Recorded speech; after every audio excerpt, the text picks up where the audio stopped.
pa ang mga Pilipinong walang trabaho nitong Hulyo dahil daw yan sa mga kabataang kakagraduate lang ng senior high school at kolehiyo na hirap makahanap ng trabaho. Nasa frontline ng balitang yan, si Gerard de la Peña. Kahit maulan, hindi naubos ang mga naghahanap ng trabaho sa Public Employment Service Office ng Quezon City. Si Charlene, noong nakaraang taon para graduate sa kursong Hospitality Management. Pero ngayon lang daw siya naghanap ng trabaho dahil kinailangan niyang alagaan ang kanyang anak. Yung iba po kasi hinahanap po may experience, ganun.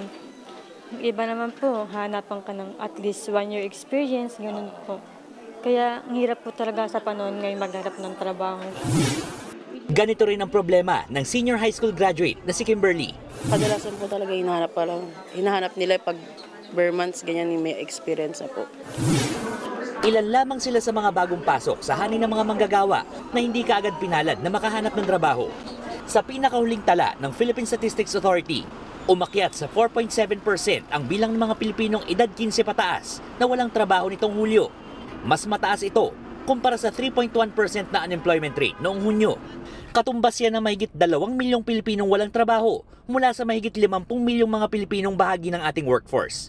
Ayon sa PSA, mas bata ang karamihan sa mga dumagdag na walang trabaho. Nakita namin na July kasi, ito yung nag-graduate na, yung mga nasa koleyo, di kaya doon sa K-12, so pumasok sila sa labor market at yung iba sa kanila ay hindi nakahanap ng trabaho.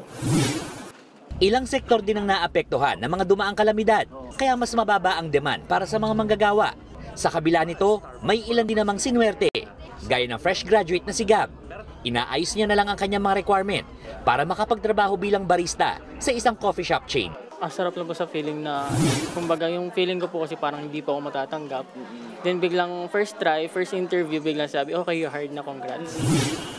Ang tanong, matatagalan pa ba bago makahanap ng trabaho ang mga Pinoy job hunter? Inaasahan naman daw na muling sisipa ang demand para sa mga manggagawa ngayong nagsimula ng tinatawag na bare months, kung saan pataas ng pataas ang economic activity hanggang sa Kapaskuhan. Nagbabalita mula sa Frontline, Gerard de la Peña, News 5. Mga kapatid, Cheryl Cosim po, huwag maging huli at maging una sa lahat sa balitaan. Para sa tuloy-tuloy na talakayan sa Frontline, mag-follow at mag-subscribe sa social media pages ng News 5.